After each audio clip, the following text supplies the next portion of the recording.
Hello.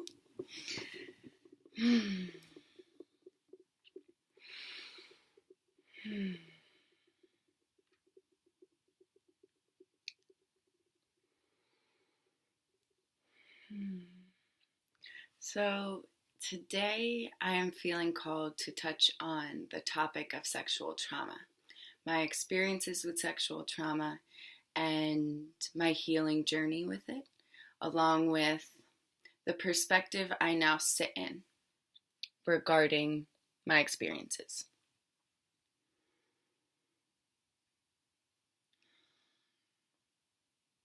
This is a tough topic to make a video about for me.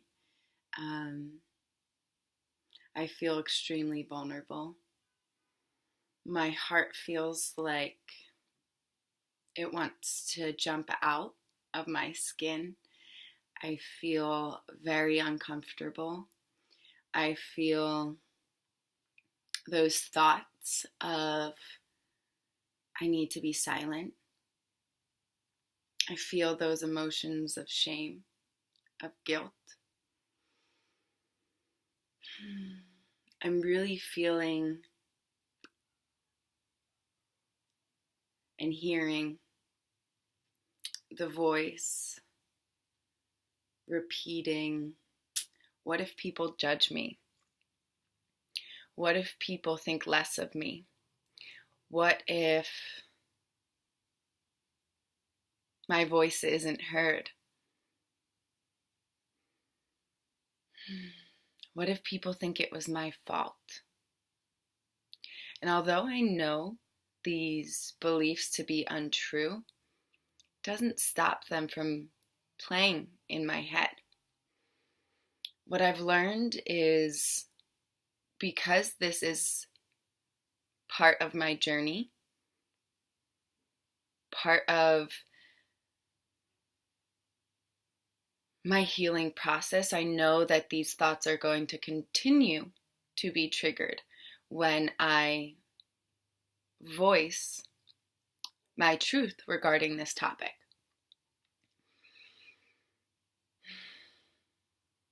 I've learned to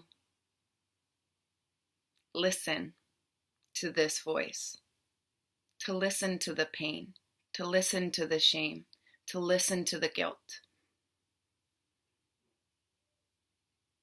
Because a part of me is feeling it. If I continue to ignore that I'm feeling it, I'm ignoring a part of myself that needs support. I'm ignoring my inner child that's crying out to be seen. So I could either leave myself feeling abandoned, or I can open the container for that aspect of myself to be heard.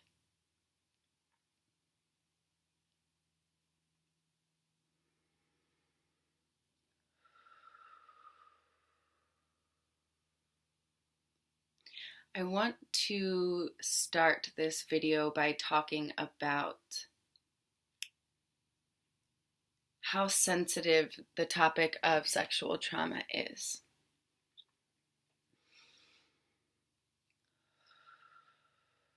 And I know there are many people at different stages of their healing process.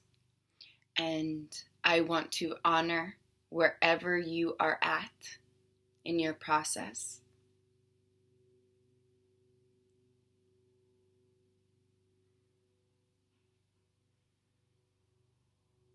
I thank you for doing the work.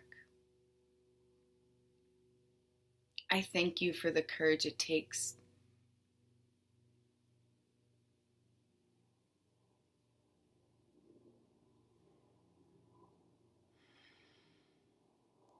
So what I want to do with this video is to weave together the different perspectives I've lived in through the healing process of sexual trauma.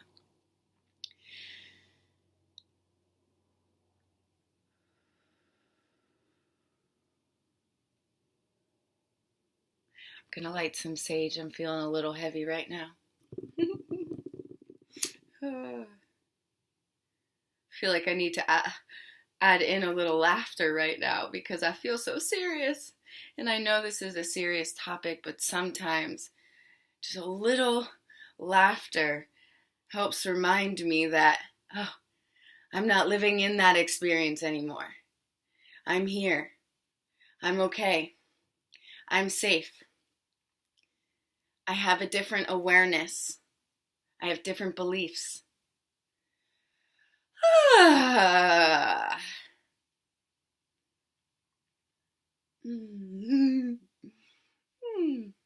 Okay.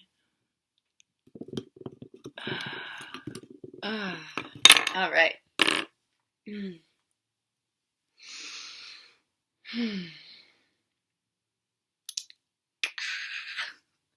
feel like there's a frog in my throat right now. Like I want to talk, but the words just don't want to come out. It's like I'm at a stop sign and I'm frozen. Save me! I don't want to do this. But I know I have to do this. Okay.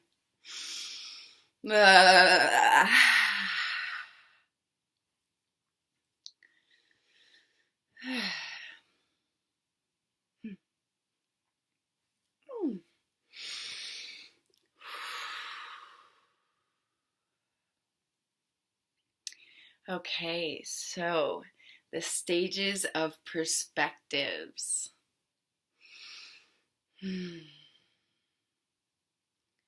Perspective 1, the experience. In high school, when I was 17, I first experienced rape.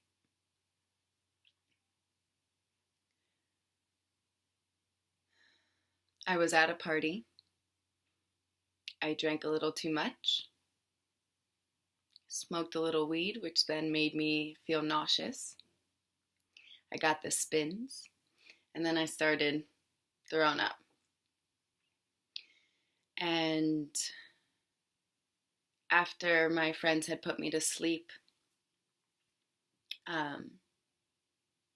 they all left. And I woke up in the morning to a very interesting scene. I had felt violated. I had known something happened, but I wasn't conscious for it. So I only was getting glimpses of coming to in the middle and then passing back out. So it was as if I was watching it happen,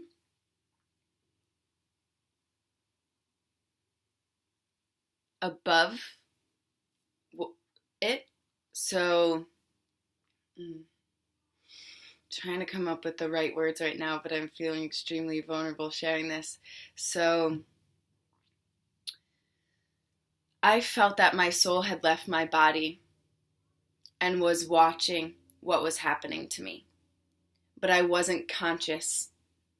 I was in a different state. I was seeing what was happening, but I couldn't control it because my body was not awake.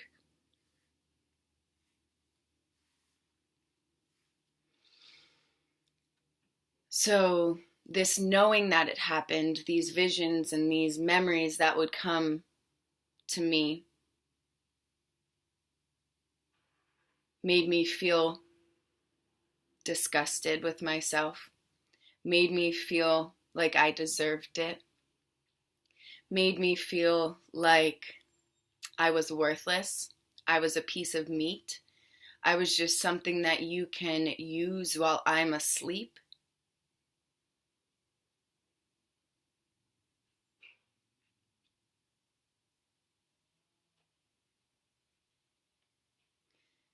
It made me feel a lot of things. But most importantly, I was swimming, drowning in the victim mentality. How could this happen to me? Poor me, poor me. That I filled up with so much rage, so much hate,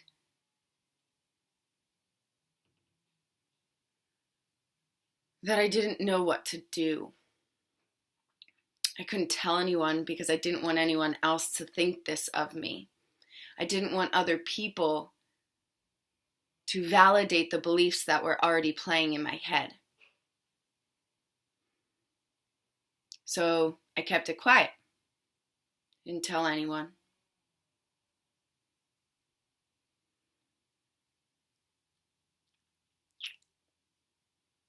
I kept it quiet for 6 years. And in this period, I took to heavy drinking. I took to comfort eating. I took to anything that would distract me from remembering that this happened. I wanted to repress it so much that I could then believe it didn't happen. And I did a good job of it for a while. I was in college, so it was pretty easy for me to put on the mask of, oh, I'm just a partier, without anyone questioning why I was drinking as much as I was. It was a easy out to allow me to live in this fantasy world of ignorance and silence and shame and guilt.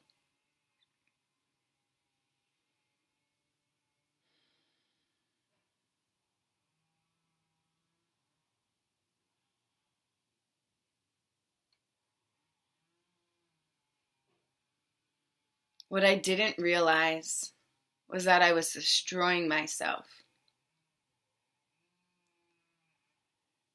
I was setting myself up for more experiences like the initial experience. I learned in that time period that because I was not utilizing my voice, that I didn't trust my voice, that no one around me seemed to either.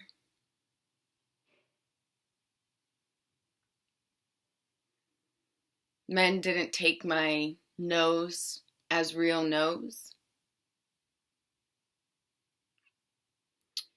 And I continued to live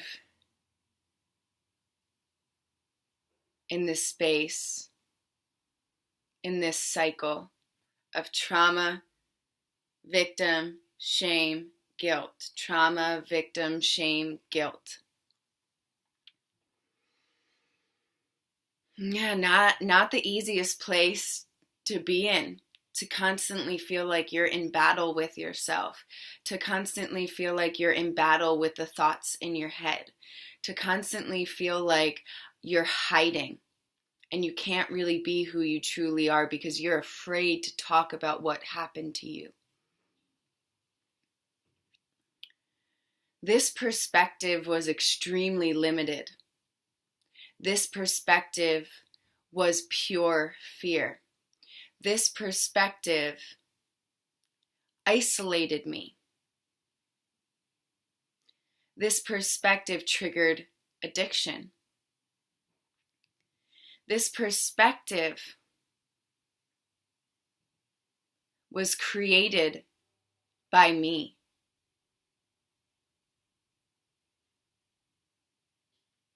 By my fear.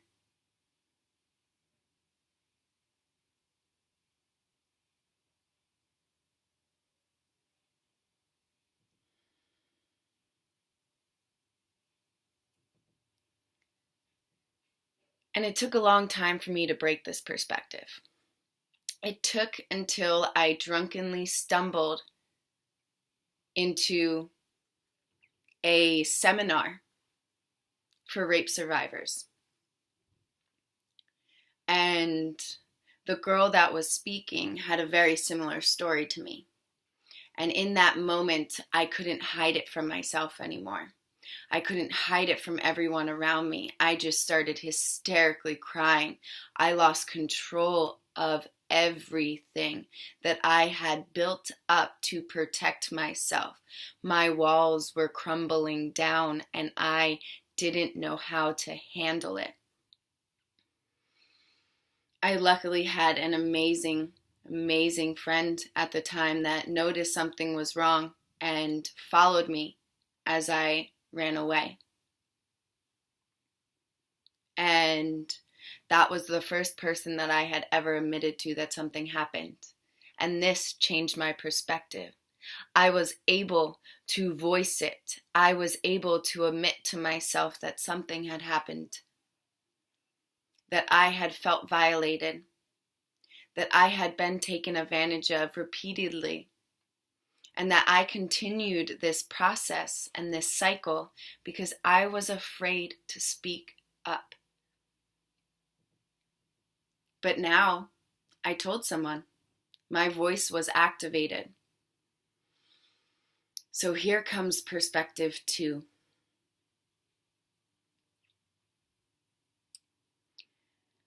Still a little scared to admit that it happened to other people.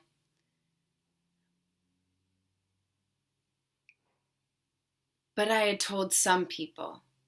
So I was starting to really integrate this trauma or give it a voice because I've kept it silent for so long. So now that this trauma had a voice, it was able to speak to me. It was able to speak through me. I was able to tell my story while allowing myself to hear it, while allowing other people to hear it. But what came in with this phase was more of the fear of judgment. Are people going to believe me? Do I need them to believe me? Because I kept it quiet for so long, are they going to think I made it up? Why did I keep it quiet for so long? Am I making it up?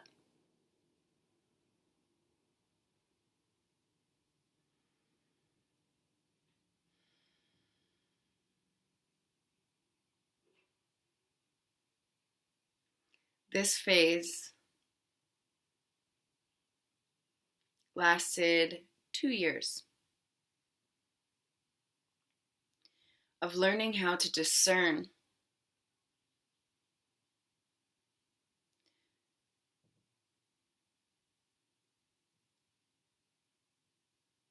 what was true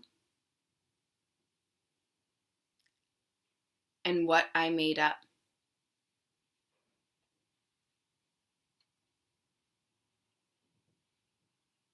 What I knew was true, that this experience happened.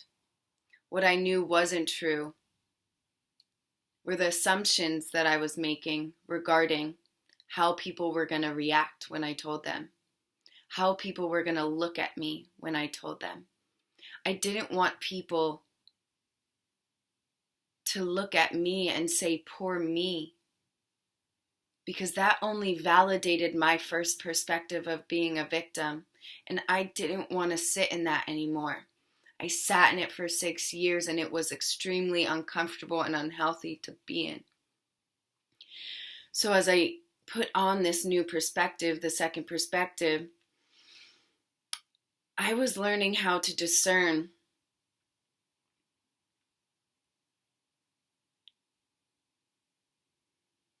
my newfound truth from the truth of the girl of myself, of the perspective in which had this experience happen.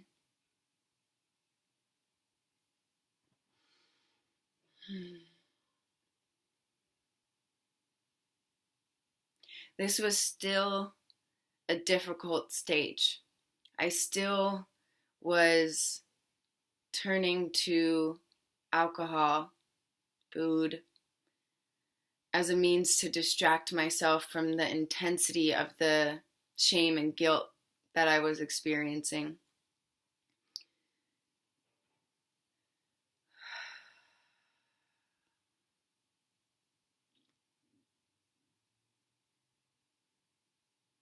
But I started to have hope.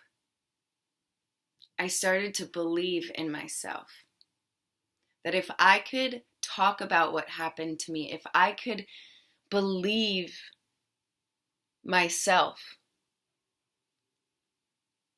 then the healing has just begun. And I know that this is going to be a journey that lasts for some time.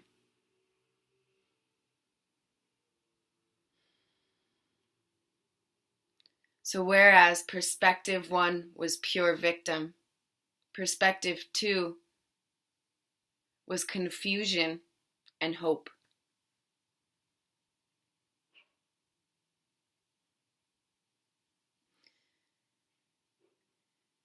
And then my third perspective came when I first decided to do massage school. We were doing a passive joint mobilization class, and the shaking brought me back to that experience.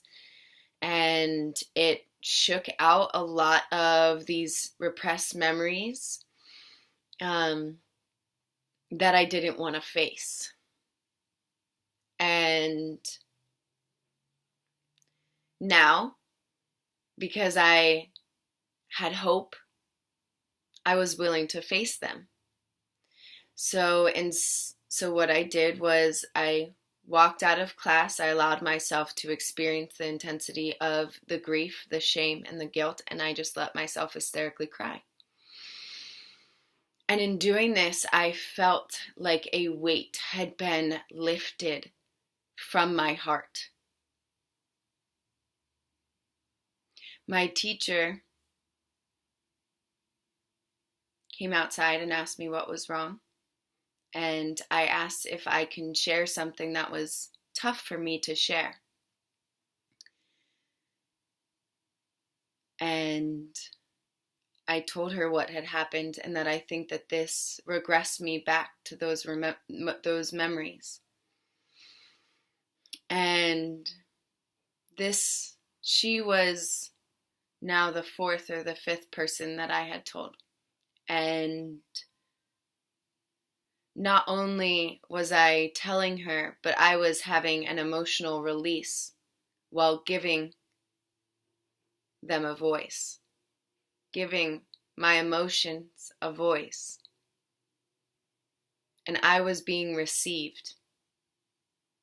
I was being held in compassion and love and support. There was no advice that was offered. She just held space for me to release.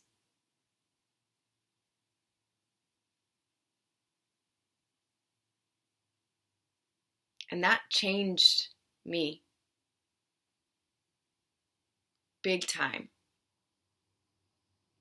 That made me feel that I could be supported, held, and loved in my most vulnerable wounds.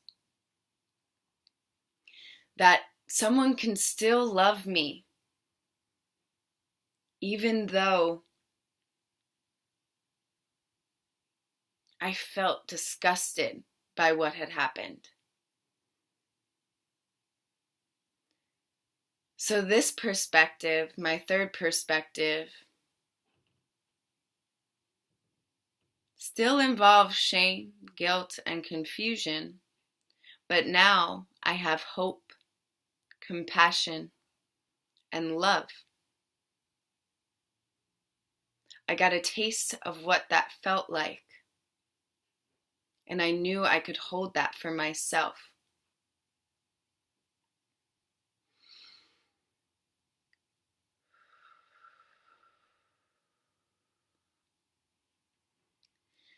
This perspective lasted about a year.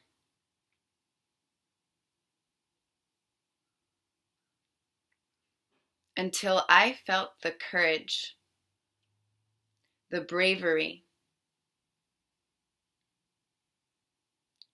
to confront the person that did it, to confront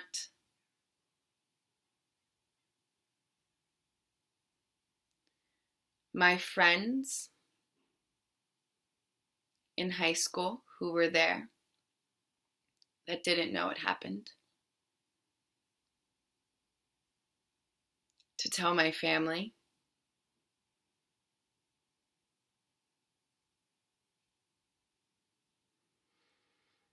and this was the start of a whole new perspective, a whole new way of being, a whole new way of being who I was and not feeling shame for it.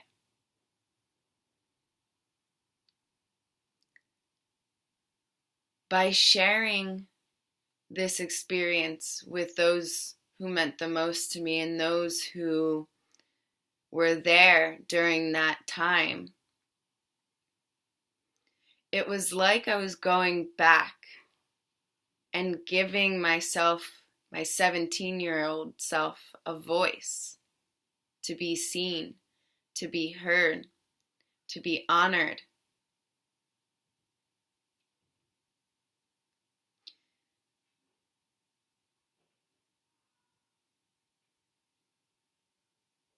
It was in that year that I decided I no longer want to suffer. I no longer want to hold resistance against those thoughts and those voices that are telling me I'm not good enough, that I'm worth nothing.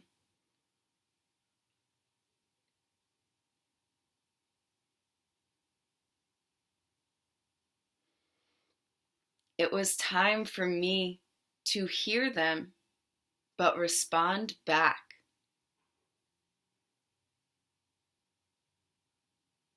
So when I would hear those voices telling me you should feel shameful, you're disgusting, what I would do is I would listen.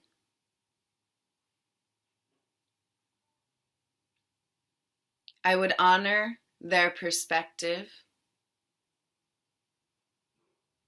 I would honor their feelings because they are a part of me and an aspect of me. But I now knew that I could say, no, I don't feel that way about myself. I understand why you're here and why you're triggered, but I love you. I honor your voice. You are not alone. I am here for you. You do not have to feel like you're not good enough. And I will be here for you until you do feel you're good enough.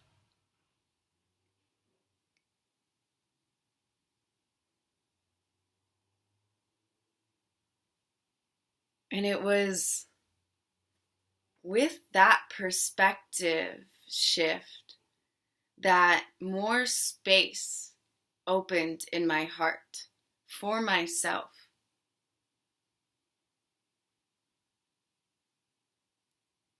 I learned how to love myself, the shadow aspects of myself.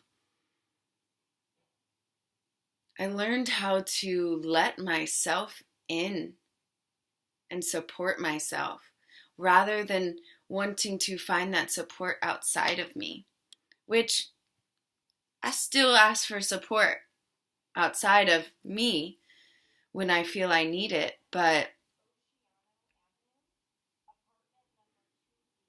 I wasn't fully able to receive support from other people because I wasn't receiving support from myself.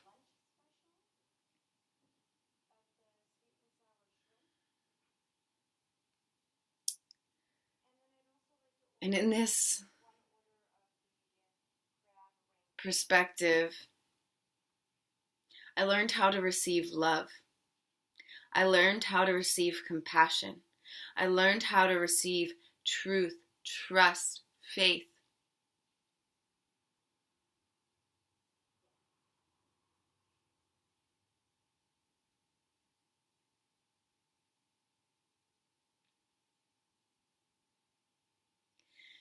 And then these particular emotions, feelings became my teacher. Instead of looking at my vulnerable moments of not wanting to be touched, of not feeling good enough, of crying randomly, of feeling afraid of the masculine, of not trusting myself.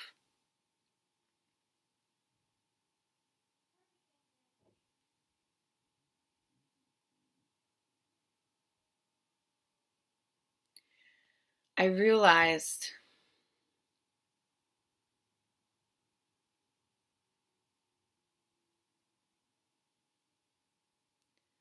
that I could weave my knowing of what love, compassion, and support feels like into each trigger that happened.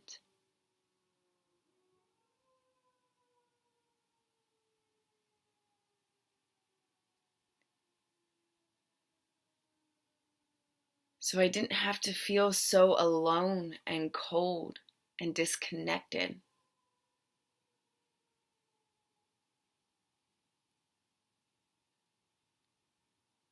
Instead of witnessing my wounds through fear, I chose to witness them through love and forgiveness.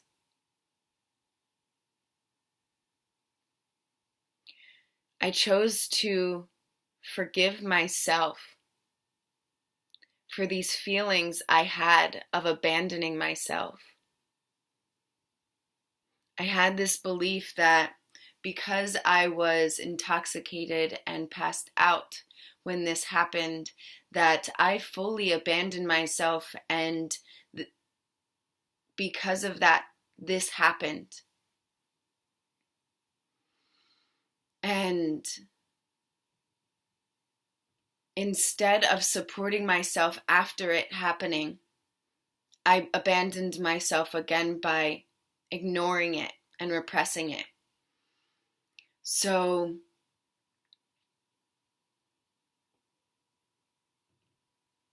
I sat with those feelings of abandonment and held the space and knowing of love. I asked for forgiveness of myself. I gave my word to my inner self, my wounded self, that I will never repress, resist, or abandon my shadow again.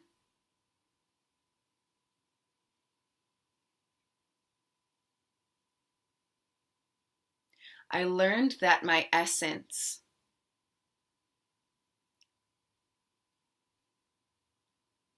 my consciousness, was able to hold two roles at once. I was able to be the crying baby while still holding the space of the loving mother.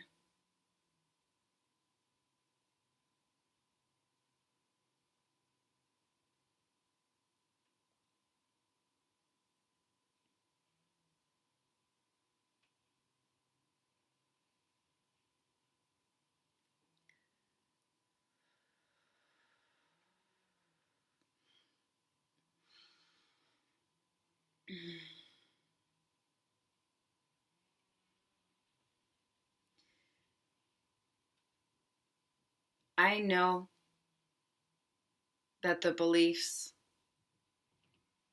the voices of my wound is something that will continue to be triggered.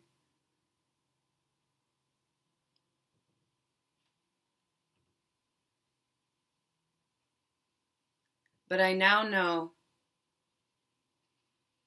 how to support those triggers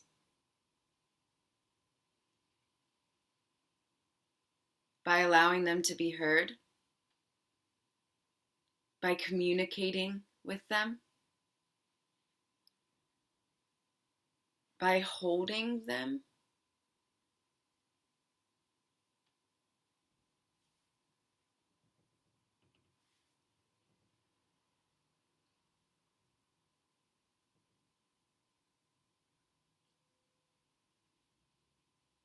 I have chosen to forgive myself and the individual that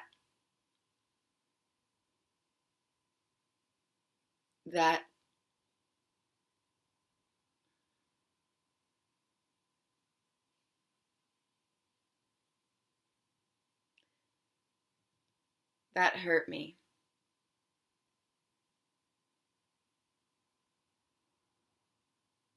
I forgive you. I forgive you. I forgive you.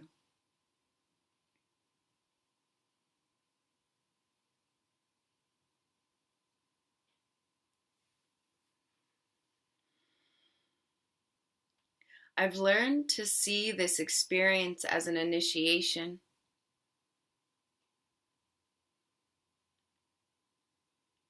as a lesson for me to heal my relationship with the masculine and feminine energies within.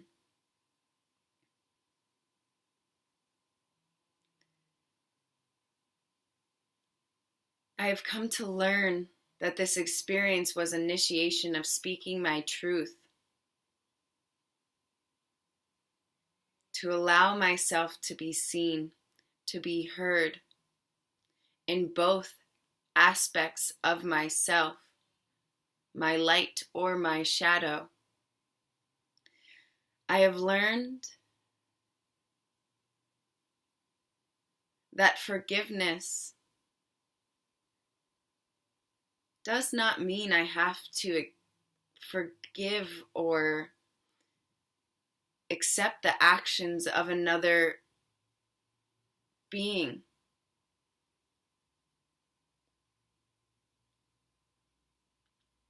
Because the act is not okay. Rape is not okay.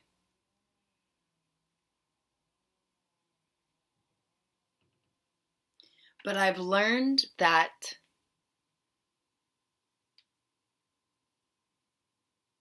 while this may have sent me on a road to exploring who I truly am and what it means to completely open my heart, I have learned that the person that is willing to hurt someone like that is extremely hurt themselves. And I open my heart to that. I open my perspective to honor the perspectives of every being on this earth. I know this happened for me to remember my light, for me to learn how to balance,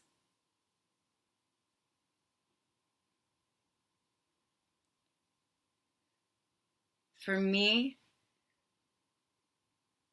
to see beyond this experience,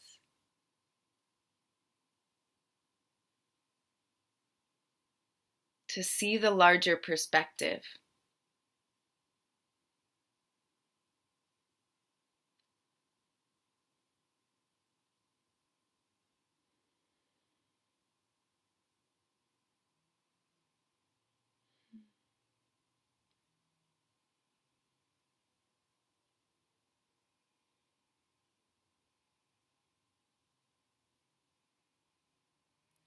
So I want to offer hope.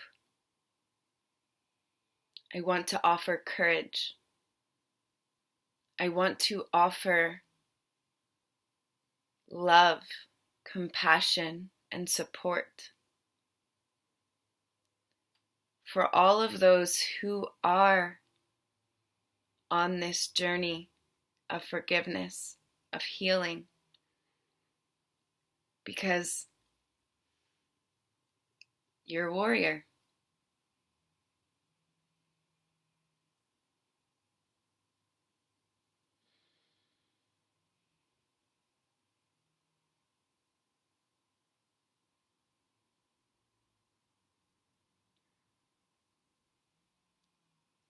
We can learn to take off the perspective of the victim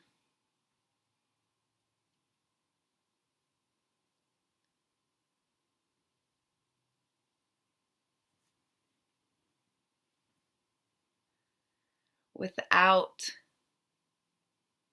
diminishing our experience. We can hold forgiveness and love in our hearts for those who have lost themselves so much that they can hurt others.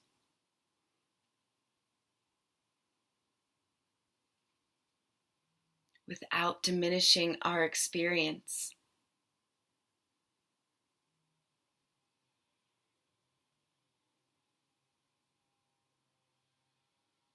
We can look beyond the limiting perspective of the victim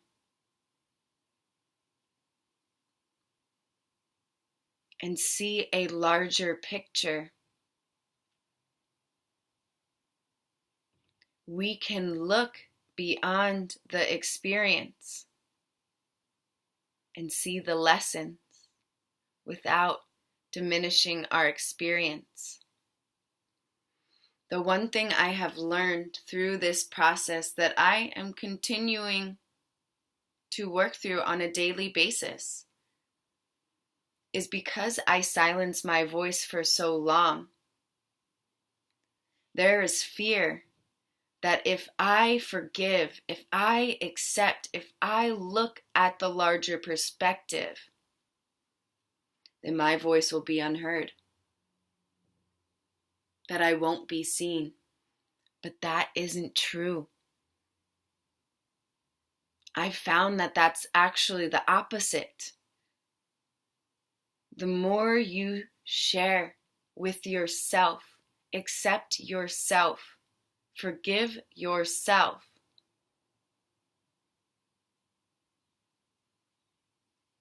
the more your reality will start to validate those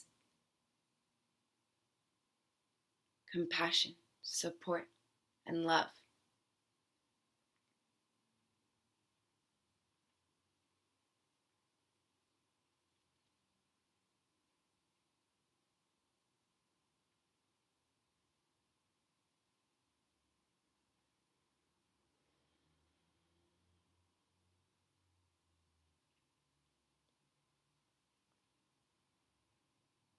I choose to open my heart to the darkest depths of my soul that is interwoven with the collective consciousness. I open my perspective to see each perspective for what they are and why they were created. And I choose to hold love, compassion, truth, faith, and trust as I stare directly into the eye of that darkness, because it is not me. This is not mine to take on. This fear is not mine.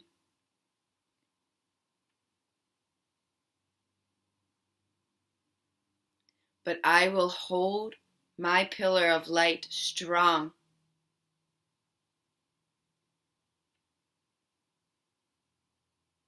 so you can start to see the flame within you